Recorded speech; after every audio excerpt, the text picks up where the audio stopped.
to another episode of Sita 6, the space where six people sit down, speak up, and keep it all the way real. I'm Tony, your host for tonight, and let me tell you, we've got some hot topics on the docket for you. We're talking about economic power moves and cultural erasure, joy and justice, self-compassion, politics, pride, and yes, whether we're line dancing while the house is burning. Yeah, a lot of stuff. Tonight's conversation is as wide-ranging as it is urgent, so pull up a seat and get ready to feel something. So let's just jump right on into it. Our first the first topic is this president's, because I don't use his name, this president's tariff plan, power move or economic pitfall. The president has various nations hit with this, what I call AI-generated tariffs, because ain't no human sat down and really do that. It's just completely boggled stuff. But anyway, it all sounds tough on the surface. And it really plays to his base, to his supporters. Well, who's really going to pay for that? Us? Somebody else? I don't know. The question is, will this help American workers or just raise the cost of groceries and gas? So what do y'all have to say? Anybody can just jump in on this and get us rolling. Chaos, just plain chaos. So part of me thinks he had an idea of what he wanted to do, which is to make this chaotic situation. I think it's a distraction for other things he's doing behind the scenes. But I think to some point, this is a grab free for all for the millionaires when the stock market drops, because some people made money. And the fact that he tweeted buy now, I think that was all I think that's what all this is for, not understanding the ripple effects that we understand. But I think it's a distraction in addition to all the other stuff that's going on. A distraction. What else you think is going on? Anybody? What? Rob? Louis? Yeah, Robert? I mean, honestly, he's not thinking about us. I mean, he's not thinking about the average person. I mean, like the average person who's not a millionaire or not rich, you could say. It's all about his friends with the money who's supporting him, and he's supporting them. Whatever. Everything he's doing is like a more like a game of facade. He has like a bell over here ringing over here, and behind the bell he's doing something behind his back. So it's all kinds of stuff he's doing. We may never know the whole truth of what he's doing, but I know knowing this person, as far as like his actions, I know he's up to no good, and he cannot be trusted. I mean, I think there's a lot worse to come. Absolutely. And I want to piggyback on that. There was a moment when every conversation was about his relationship with Elon Musk and how he was so influential and pretty much acting as though he was the president. But as DJ said, this is a distraction. We were all we were hot about that situation, about that relationship. So let's just throw this in there so they'll stop talking about Elon. Wow. I agree with the same thing. He was talking about it for the longest, and everybody just ignored what he was saying, and everybody just think that Elon is the president because he's just ruling everything. I had a flashback when it popped up. I was like, wait a minute, I've seen this movie before, and I used to so I'm by profession educator. And I would take teachers through the whole idea of observing a class, and instead of focusing on the teacher, focusing on the student, and to really look at student engagement. And so one of the clips I would play for laughs was a famous clip from Ferris Bueller's Day Off, where the guy talks about tariffs and talks about what the Republican Party did in the 1930s and what happened with tariffs. And again, we would laugh, folk would laugh, because it's just really boring lecture, traditional lecture, high school history lecture. But if you play that clip and listen to it, it tells exactly what happened. Instead of actually bringing all this money in, it actually spun the country deeper into the Great Depression. And so we've seen this movie before, and it'll impact people in ways that might be unimaginable, but if you just listen to history, playback, roll the tape again, you'll see exactly what is most likely going to be the outcome of this, because they have not worked. It did not work. It put us in a horrible depression, and I think we might be headed that way again. I'm convinced we're headed that way. But here's the thing, though: as Black folk, when the Great Depression hit, we had our own economy. We bought from Black folk.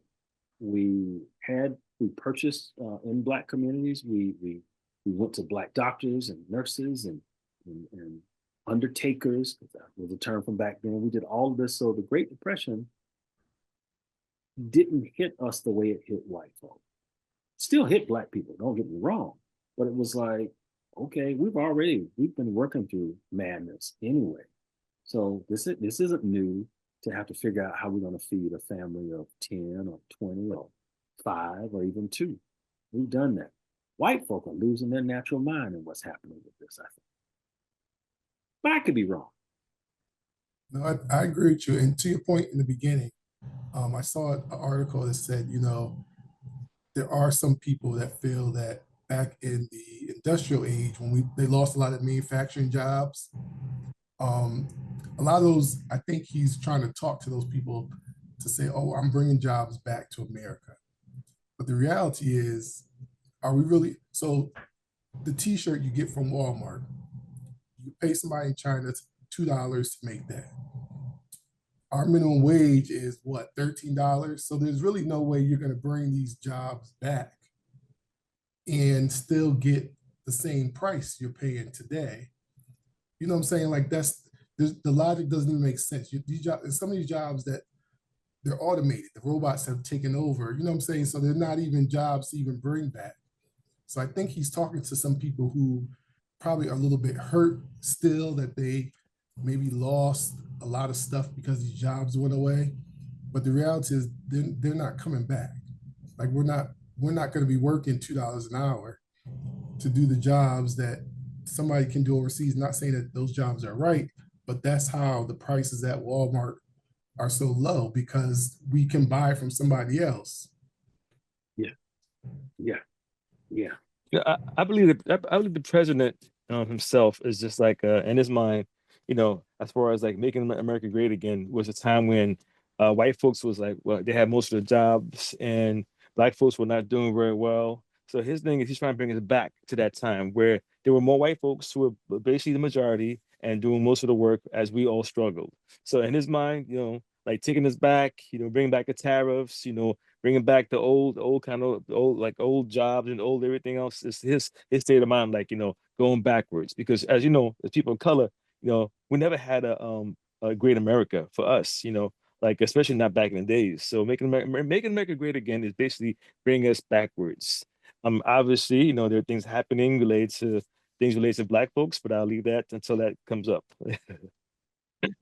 Yeah. Any closing remarks from anyone on this?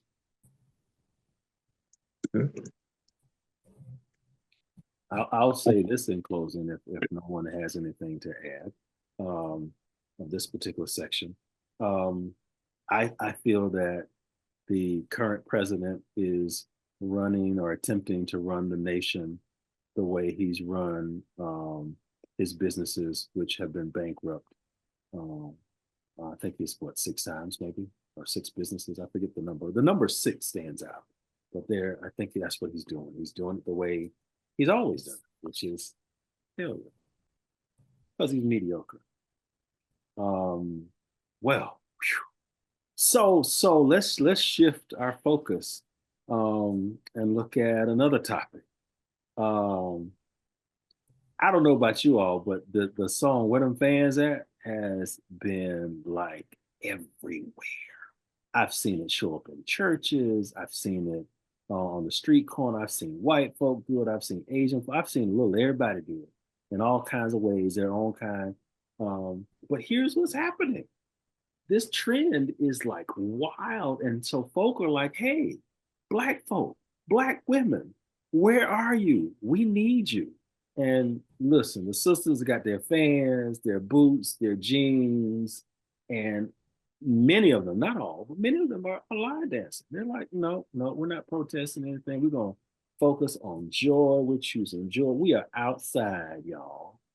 And so the question though that keeps coming up in different circles is, so in this time of like fascism, where the books are being banned, rights are being rolled back, are we gonna kind of look back and regret that we were vibing and partying and popping fans instead of mobilizing? What y'all think? Where them fans at?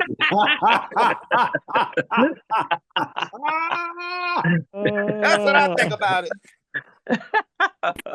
Don't get I me have my started. fans, my face all over my fans. Listen, I can pop them with the best of them. So, you know, but It's like it's all in the wrist, right? It's in the wrist, right? Some kind of a wrist thing, right? That's what I was told. I don't know. Well, the Right? gays can do it very, very well. oh, It's all me. in the wrist. it's, it's all in the wrist. So what say y'all? What's up with that? What It's a catchy song, and it's something that everyone can gravitate to, and more especially the Black community. And it's something that has united us.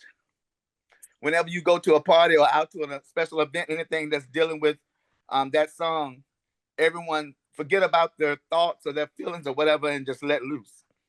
So I think it's a healing for our community, I think. Shaquita, it's funny that you say that or that you use that term. It's a healing for our community. Even thinking back to like slavery times, there was always a hymnal.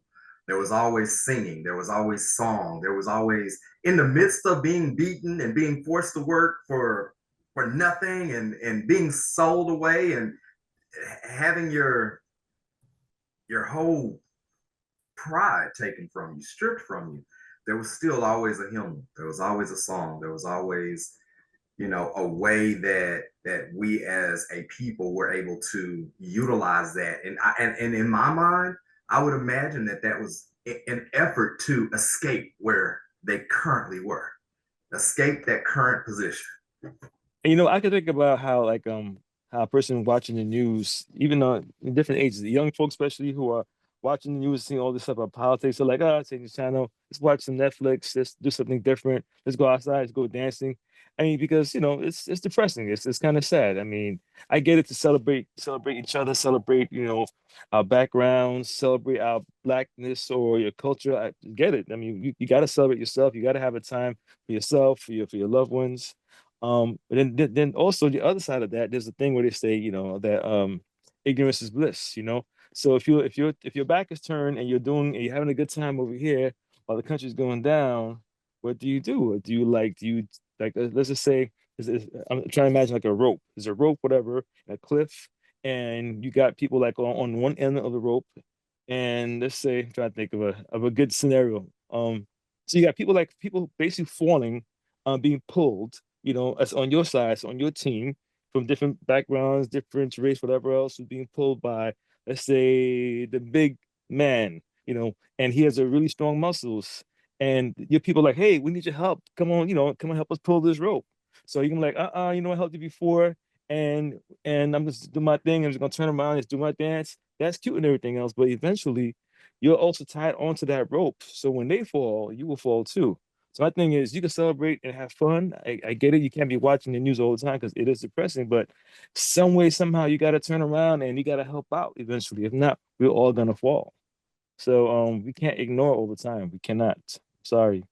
Well, there's Rock, why do you assume that because I've got my fan and I'm out there doing the line dance, why do you assume that I'm not focused on the matters at hand?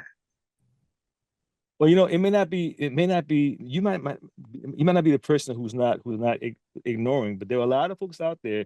Just look at social media. They're saying basically so many words. I ain't gonna help. I'm just gonna have my fun out here and have fun. This is my thing. That's your thing. It's your problem. It's not my problem. I'm just gonna just have a good time. It's not just me. You can find it all over social media, and it's kind of like I get it, but at the same time, it's gonna affect us eventually. It will.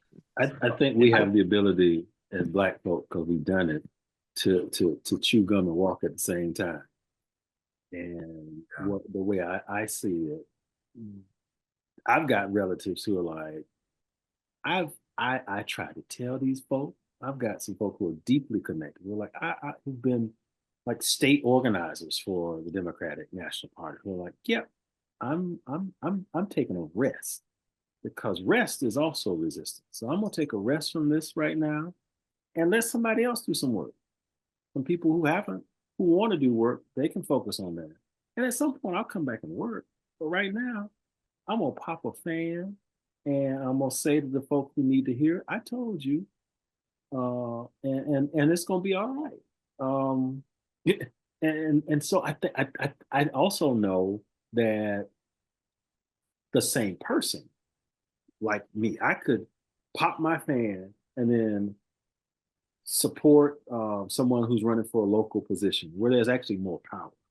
Those local positions manage a lot of money, billions of dollars of funds.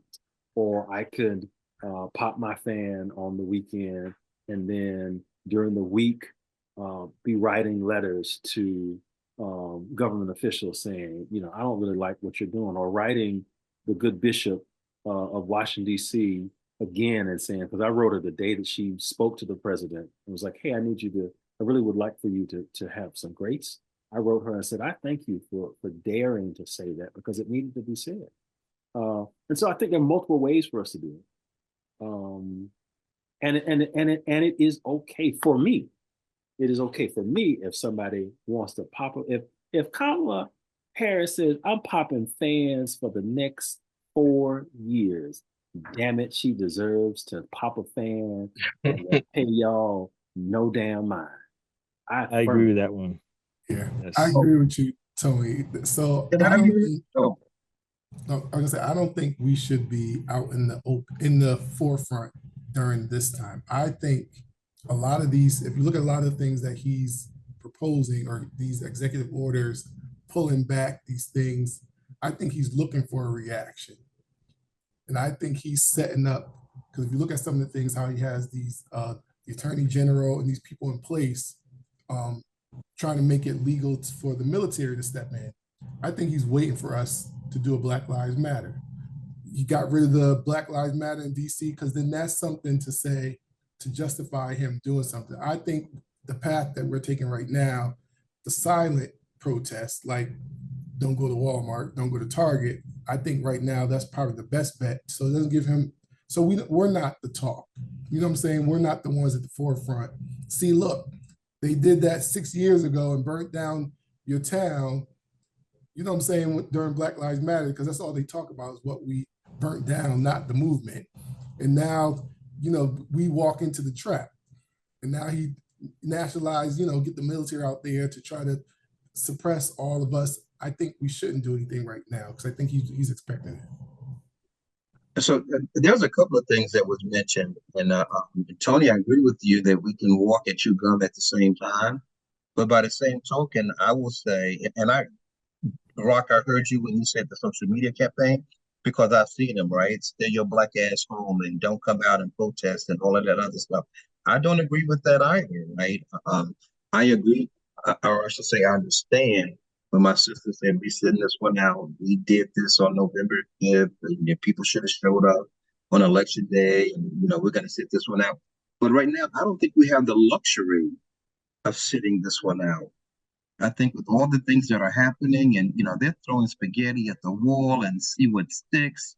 I think we need to be involved and engaged in whatever feels comfortable to you.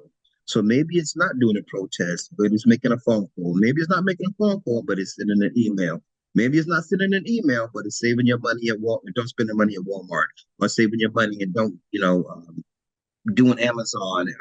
And maybe that, I think it has to be a combination of all of these things to really make an impact and really make a difference. And hey, I'm trying to learn a new fan dance myself, but that's not to say on Saturday morning, I was out with the protesters or whatever, right?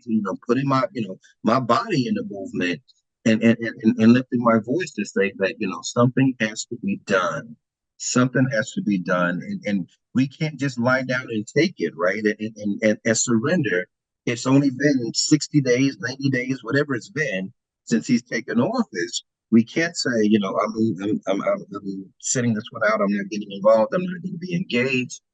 because I think that's kind of what people are looking for too, right? They want folk not to participate and not to be engaged and to feel defeated and worn out. But in the South, they say it's time for us to hunker down, right? And take a stand. I think we can do all of that type of stuff. I do think that this whole tariff thing and all of this other stuff that's happening is an attempt to confuse people and have us trying to put out a fire over here and a fire over there when we don't see the big thing that's happening over there, right? I think what Cory Booker did, trying to disrupt, the normal flow of things in Washington, D.C. Was one of the ways. I think the legal system is another way. I just don't think we have the luxury of sitting things out. I'm piggyback off what DJ said, that I think that he's waiting for us to do something, but being that we're not doing anything, he doesn't know exactly what to do because he's all over the place. He's not sticking with one agenda. He just all over the place. So I think he's doing stuff to target the black people, to say that he's ready, that we're gonna attack or we're gonna destroy, or our own neighborhoods or whatever the case may be. And I think that's what he's waiting for. But being that we still going ahead with our lives and not paying him no attention, so he's looking for more things to target. And see, I push back on that because if we don't do anything and we're not engaged, right, some of the very things that he's trying to do will hurt our community the most. Right. So we talk about the tariffs and stuff like that. Well, if you got like $1 million, that means nothing for you, right? The cost of eggs, milk going up or whatever, right? So it means nothing for you. They're talking about the dismantling of the Department of Education. It may mean nothing to some people that got kids in private school anyway, or Catholic school anyway. Who does it affect? The people that have kids in the traditional public schools, and it's people that look like you and me. He's talking about doing away with free lunch programs or whatever. But you know what? Doesn't make a difference for those people over there who, have lunch catered for them, or chefs that prepare their meals or whatever, right, for the kids. But for those people that attend traditional public schools, where sometimes that free meal at lunch is the only meal that those kids are getting, right? Those are the people that would be affected most by some of the policies that he's trying to roll out. Let's not forget, I'm so sorry. Let's not forget Social Security. Let's not forget like HIV/AIDS programs. All these things are being affected. They're gonna affect people of color the most. So we could have fun as well as long as you want to, but make sure you make time to go and help out and pull that damn rope. Because I'm saying eventually it will get worse for us. Right. I even heard people say, "I'm not voting because it did," and that's why they're going to protest. So that's the worst thing to do, right? To me, I don't know how other people feel, but that's the worst thing to do. But that's what I've heard people say, particularly younger people. See, vote doesn't matter. That's why I don't vote. No, that's why every reason why you should be voting. And it's so funny you said that, because when I was away 2 weeks ago, I had an Uber driver, and the first thing we had drove past somewhere, and it had Trump's name on it, and the first thing that came out his mouth was, "Oh, I didn't vote for nobody," and I was like, "Why you didn't vote for anybody?" He said, "Oh, because they all." Trump. He said he didn't vote for anybody, Trump or Then he voted for Trump. he was a black a black driver. He said the reason I ain't vote for nobody, he said, because they're all the same. They all say they're gonna do something and they don't do anything. And I said, well, that's why we have him in office, because people like you don't vote. So And a no vote is a vote for Trump. the beauty of this nation is you have the right to vote, and you also have the right not to vote. But understand that those elections have consequences. Well, absolutely. Right. No And sometimes long-term consequences, right? No doubt about it. But we see like these people that put these Supreme Court judges in place. These judges have jobs in the Supreme Court for life.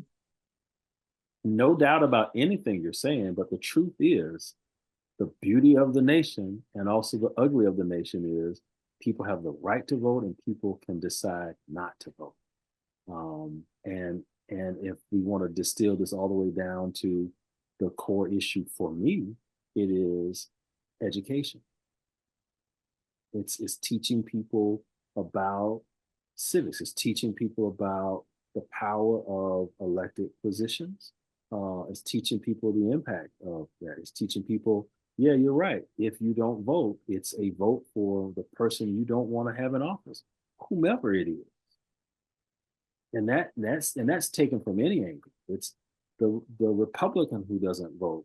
It's a vote for perhaps the person that you don't want in the position, or the Democrat who doesn't vote. But that's a deeper conversation, a bigger conversation that some places don't want to have. It's just breaking down and saying, decide who you want to vote. I mean, I also believe that there are things that are put in place in this country that make voting difficult. There are a lot of things that make voting difficult. Oh, So, absolutely. if I had the ability to snap and make everything change tomorrow, it would be that every person above the age or 18 and older is automatically registered to vote. All they have to do is show some form of identification and keep it moving. Right. And that's one of the things that I've always advocated, that when a kid walks across the stage of graduation, he should get a diploma in one hand and a voter registration card in the other.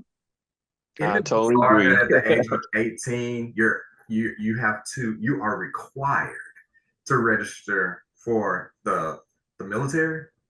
Selective service. That's selective service. Yes, you're required to register for selective service, but not register to vote. That's bizarre. Because the foundation of this country was not about everybody being able to vote. It was about, as we know, it was about land-owning white men, which even ruled out a certain category of white men. Because folk come here and say it's supposed to be for everyone. It's why our Constitution is. We had all these different amendments because it wasn't designed for everybody. Just like schooling wasn't designed for everybody. It was designed for white, wealthy men to be educated. Nobody else is supposed to be educated. So, we're trying to retrofit a lot of things in the nation. And there's a part of me. There's a part of me. This much. It's like, burn this bitch down. Start over. Right. No, let them have it. So since you're the smartest, you know how to run everything, have it. See what happens. Burn it down. There's a part of me that is like that. Now the other, the 90% is like, no, let's figure out how we can do some more tinkering and retrofit. But there is a 10% of me is like, burn this man down quickly. And I think there's some Malcolm and Martin in all of us, Got a whole It's lot the of yin Malcolm. and the yang, the yin and the yang. Definitely. Right. A lot of Malcolm, just temper. Speaking of Malcolm, Martin, and a blend of all kinds of things, and what might happen in elected officials, my goodness, if we could shift to New York and talk about y'all's mayor, should Mayor Eric run again? That's the real question. He is polarizing, to say the least. His first term has been filled with all kinds of stuff: bold moves, controversy, mixed reviews. I call him Junior 47 because I feel like he just does things to get reactions and in many cases has gotten away with them. So the question is, should he run again? And if he does,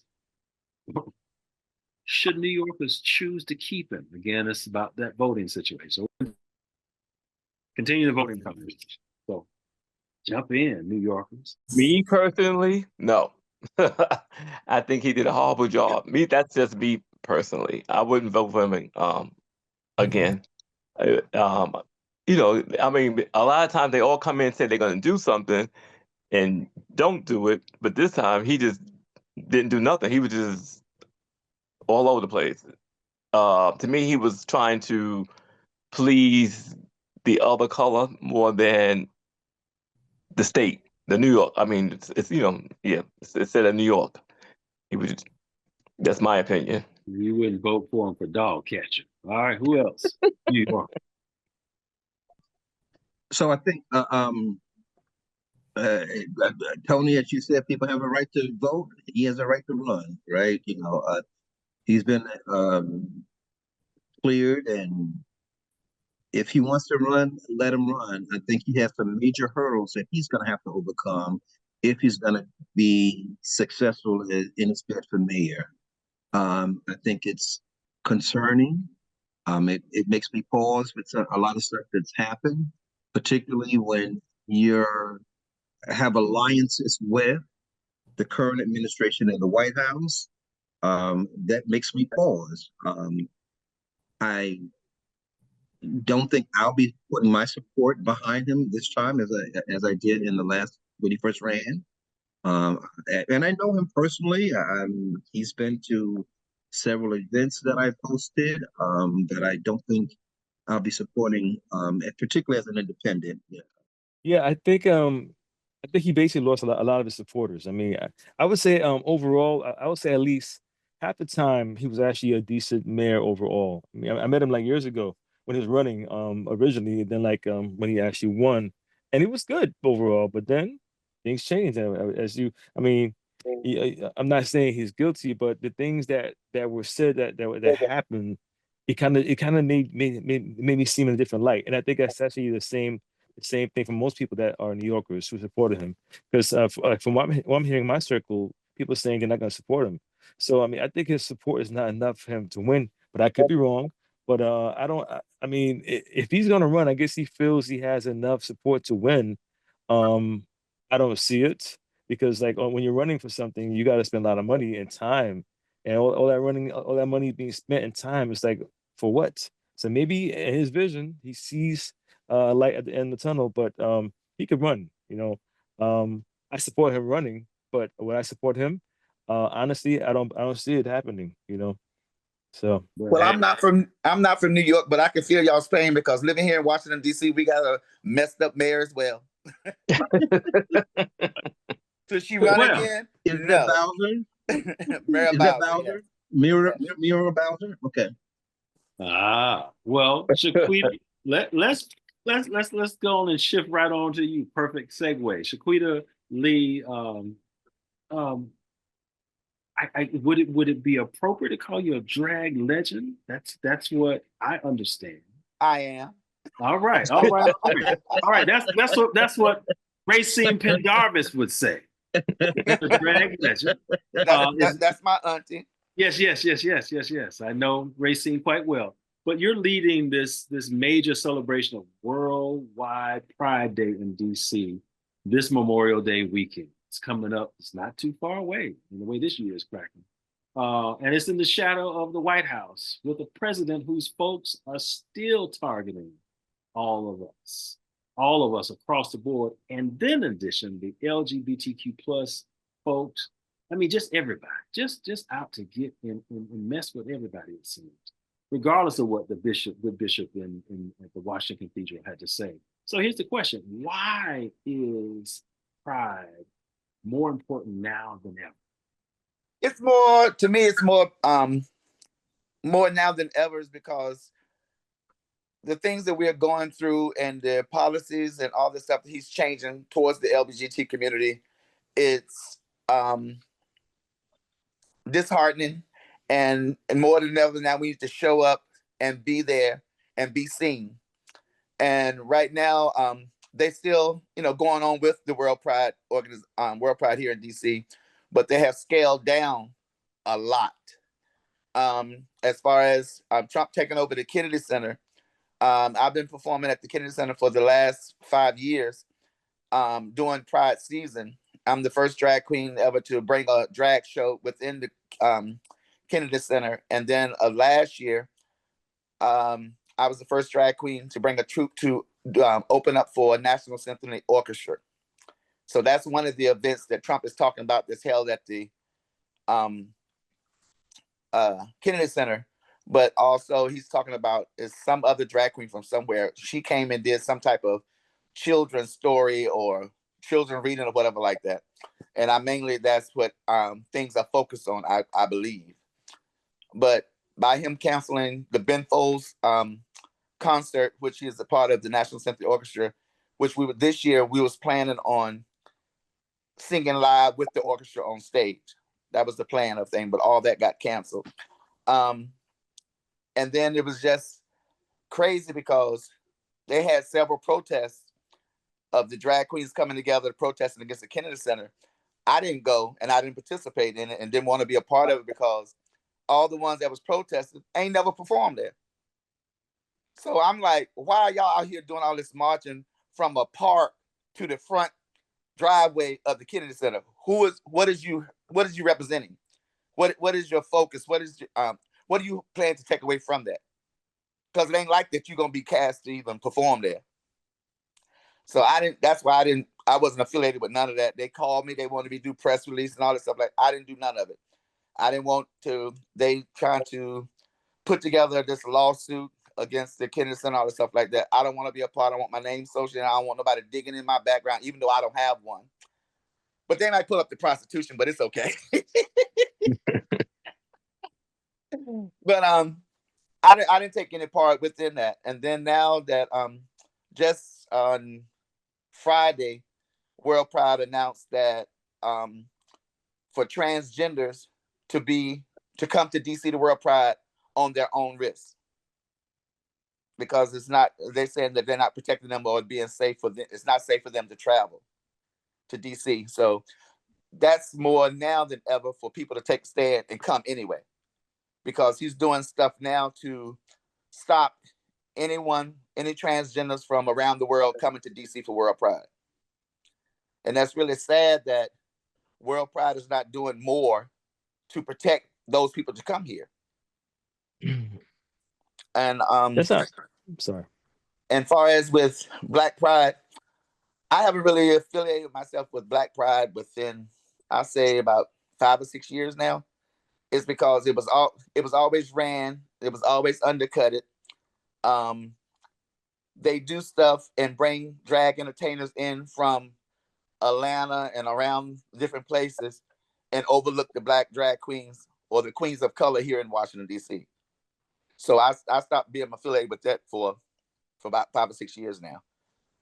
I do stuff with Capitol Ballroom, which is the ballroom scene here in DC. They do a big drag brunch for Black Pride, and I'm affiliated with that. But far as Pride is just not Pride to me anymore. Like back in the day, when I first started being introduced to Pride, Black Pride and stuff, we would go from city to city to city to city to city.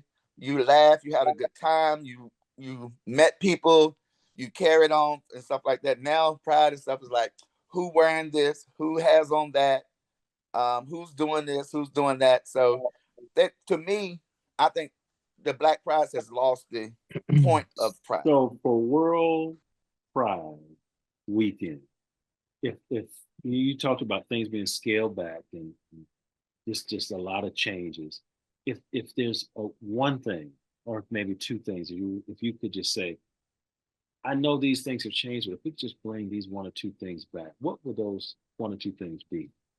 And why do you think it would be good to have those things back? I don't quite know exactly what would bring back, because we still have all the things that normally did is just scaled back. I guess venues that we can have those events in. A lot of the federal events, like the reason I say scale back, a lot of events that was planned for these events, like the parks, the federal government buildings and stuff like that were used in the past, we can't do it this year. So that's what I mean by scaling back and having a place to put all these people when they come to DC. DC doesn't have like warehouses and stuff for parties and stuff like that to house millions and millions of people. So now you have all these bars here now. They done open up within the past year. They done open up at least 10 new bars, but they are bars, they're not clubs. And so trying to put all these people in those little bitty clubs, as far as blacks anyway, because we only have one black club here. So we're really not patronizing nobody but the white clubs. And if you're doing a venue, it's a straight bar who's letting you rent their space out, but don't want you in there. They just want your money. I've heard a few people kind of wanted to jump in, so let's hear from some folks who wanted to jump in. I heard at least one. Hey, Jaquita. Hello. Jaquita, I just had a question. Hey, how you doing? I'm Rock. So welcome. Also, welcome to the Cedar Six. By the way, I was wondering, like, it sounds like people who are trans, or I guess some people in drag, whatever, to come in at their own risk. What would you like suggest to tell these people who are coming in to DC, who are trans, as far as like safety, security? Is there anything you might suggest that they should do or not do, in order to stay safe? Well, in DC, it's pretty much safe for you as well. I think it's mainly the focus on them with the documentations that people have to get through the airports, the train stations, the bus terminals, and stuff like that. So that's where they're talking about coming at your own risk as far as being deportation. If you notice this transgender male online the other day was talking about they went to Dominican Republic, but they lived in Texas or something, and they got detained and arrested in Dominican because they said they was using false identification because he looked like a man, but on his identification was female because he born female.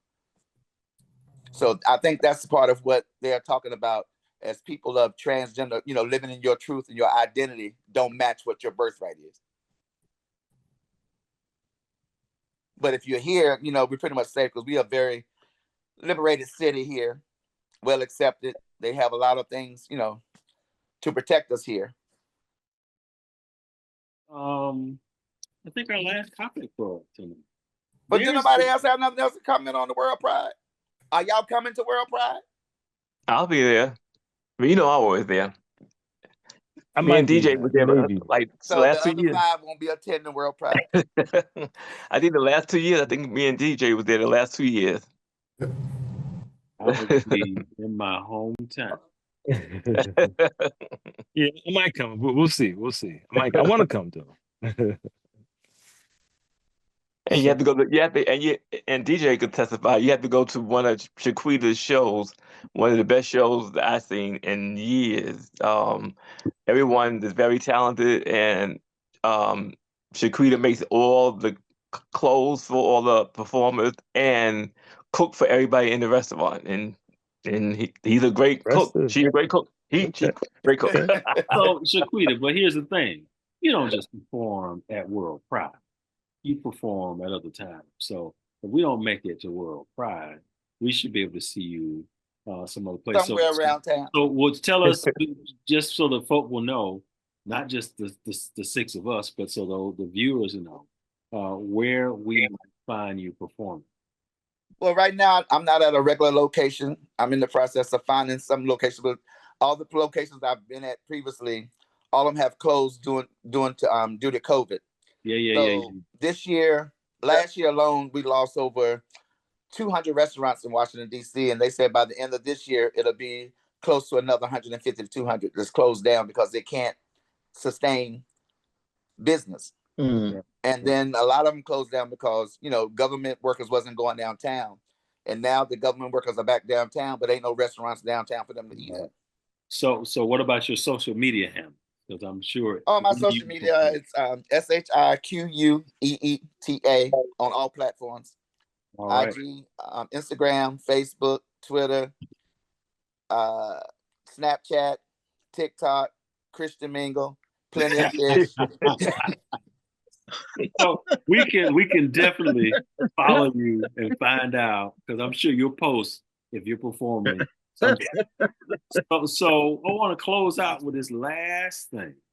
There's a video that's been making arounds. I think it's called "Be Patient with Yourself," and we talked about things being healing and things causing us to kind of slow down, and I really, in this grind culture, folk have it's red badge, like, oh, I worked 14 hours today.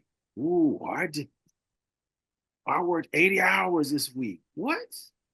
And so tonight we're asking, how do we show ourselves grace? And are we practicing what we preach? What might we even say to our younger self? Would certainly love to hear from you. Well, I can say I worked 16 hours today. That's why I couldn't wake up when Bernard kept calling me. And for me, as far as being an entertainer, I do other jobs and stuff like that as well.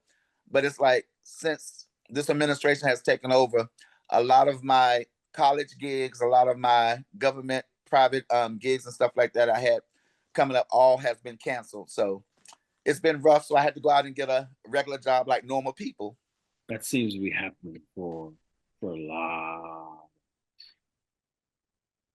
So how are y'all handling it up in New York? Because everything is expensive there. Yeah, I think everybody's now is like you is getting regular jobs because what they was doing before is hard because the same thing here. A lot of the bars that put it this way, a lot of the bars that the blacks used to go to have closed down, and then the ones they have open is scattered. Either you got to go to Brooklyn, or you got to go to the Bronx, or you got to go to Manhattan. It's not like in one specific area was like it was back in the day.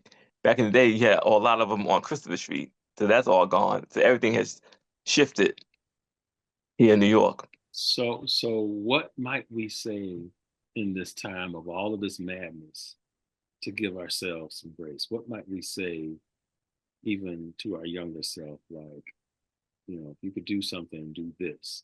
What might we say? And I'll just say, I've had contract work that I've been doing with schools, districts, and nonprofits go away because of people repurposing monies, not a direct impact from this administration's decisions, but an indirect impact because they've taken these dollars and repurposing. And what I've had to do is to say, you know, right now, I'm gonna not stress out about this. I'm gonna choose to have a positive outlook. I'm actually gonna go to the Atlanta fair with my daughter, and that's what we did Sunday. We were there for 3 hours, and at first it was go and just ride. I'm gonna watch you as your daddy, but an 11-year-old wants her daddy to be on the ride. So I got on 4 rides with her, had a complete blast, and let everything about not having the contracts that I used to have go. Doesn't mean that I'm not thinking about it, but I got to give myself grace because part of, I think, what the master plan is, if we're not careful, is to get everybody to be fearful of each other, be fearful of what the future holds, be fearful of our power. And the truth is, we got the ability within us to do all kinds of things. Because remember, the folk who were on those ships, in the hulls of those ships, and endured and made it were the strongest. So I give myself some grace and I go, all right, at the right moment, I'm gonna be able to tap into my power and do the things most likely with people like me. But the truth is, when we have these moments, these are like the most creative times. Look, you get a comedian, this is prime time for a comedian. This is prime time for drag queens to be thinking about the next set of outfits and next songs and protests. It's prime time for the creative folk to do all kinds of stuff. I am excited, and I'm not putting my head in the sand. I'm being realistic, but I gotta have some grace. What are y'all doing? I would say for myself, it's like I mean, like there are a lot of things that could actually make you feel like you're being pulled down, but at the same time, like within my life, I do have like a small circle of friends and family members like I can lean on, like to lean on as far as like just talk to or spend time with, you know. So in general, just basically, I would say whoever you have in your life, you know, whether it be one person or a group of people, whatever, you know, spend time with them. If it's over the phone, if it's on Zoom, you know, like make time for your loved ones because when the chips are down, when you're down and out, maybe on a hospital bed or your dying bed, whatever else, they'll be around you to support you. So support each other, support your loved ones, and make the time for that. So that's what I would say. For me, it's just plain and simple. Just be and be okay with it. Take time to smell the roses. I was just going to add, like, and I think your question initially, Tony, was like, what would you tell your younger self? And what I would tell my younger self is to love yourself more. Love yourself more. And it's okay to be selfish. So many times we focus on making sure that others are okay. We focus on trying to make sure that the relationship is okay, whatever that relationship may be. But I think I would have told myself, love yourself more. And it's okay, right? You want to please your parents, you want to please a significant other, you want to please this person, you want to, whatever it may be. I think I would have told myself, love yourself more, invest more in you, well, in me, whatever, but invest more, in oneself. Now that you get older, and it's like, I wish I would have known then what I know now, right? The fact that I could um, be by myself and appreciate, as Louis said, just being me, right? I think particularly growing up when we grew up, I think Bernard, I think we all kind of the same age. It was a little bit rougher for us, right? And you were told not to do this and you couldn't do that, and you needed to act in a certain way or behave a certain way. And we fell into some of those norms or some of those expectations. I would say, love yourself more, and it's okay to be a little bit selfish. I got to piggyback off of Anthony. That's where I'm at right now. Learning how to look at certain things. Everything that you said, Anthony, right on point for me. If I could go back and tell my earlier self, love yourself more. It's not always about the people pleasing. Get to learn. I know we talked about in one of our earlier sessions about mental health. Dig deep into that, while you're in your younger years, so that way you're not trying to deal with that later on. But yes, 100%. And I also would piggyback on both of you. The same thing. If I knew the same thing, like love myself at a young age, and stop worrying about trying to please others, um, I think everything would be more sufficient the way it is now. As I got older, recently, put it this way, I say I got to take care of my health first, and then the next thing is, make sure my parents is okay, and then, my job, prepared to, retire in the future. Piggyback off of my partner, I had to separate that because the relationship was getting like an ultimatum. They didn't want me to do the podcast. They didn't want me to wear certain clothes. Look at it. I'm like, okay, this is too much. So I had to like just be myself, put it that way. And I just want to go back to that piece because you may not have done the self-love thing. Sometimes I think we stayed in relationships longer than we probably should have. We stayed in certain situations longer than we should have. I'm talking about like in work or whatever. It's not saying Right. relationship, but in work, we stayed at jobs that probably we say that we shouldn't have stayed, that long, right? There was a season and a reason, for all of the things in our lives. And I think reflecting on my own life, like, some of the mistakes and it could have possibly been because I didn't see that self-worth or that self-love, right? That I think vitally important. One small thing before you guys go, like I think about like relationships and everything else, relationships and jobs too. Like I would say like if you're looking for love, you need love, but you don't have love for yourself, you're not gonna really find love. I mean, you could actually pretend that you have love for yourself and try to be Right. with somebody, but eventually it will all come out. So I'm saying if you can't find love and you need love, you want love, you gotta find a way to love yourself. I'm not saying it's easy to just love yourself like that, especially if you don't have the kind of tools for that. But I'm saying you got to first love yourself, and if you can't love yourself, you got to find a way how to. Either you're reaching out to a professional, but you have to find love in yourself first. All right, y'all. So uh let's land this plane. So we've talked about joy, history, protest, patience, pride. We reminded ourselves that we aren't separated, and that we are in fact connected, and all these things are connected in ways. Erasure doesn't happen overnight, neither does liberation. So whether we're line dancing or leading a march, key thing is don't sleep, be informed, be intentional, be present, and as Louis said, just be. So to everyone watching us, let us know your thoughts in the comments, hit subscribe, share this with a friend, and we will see you next time. This is Sita 6, and we're out. Hey, Goodbye. you know, see you guys. Life is sweet in the highs and lows. Tune and feel the rhythm flow.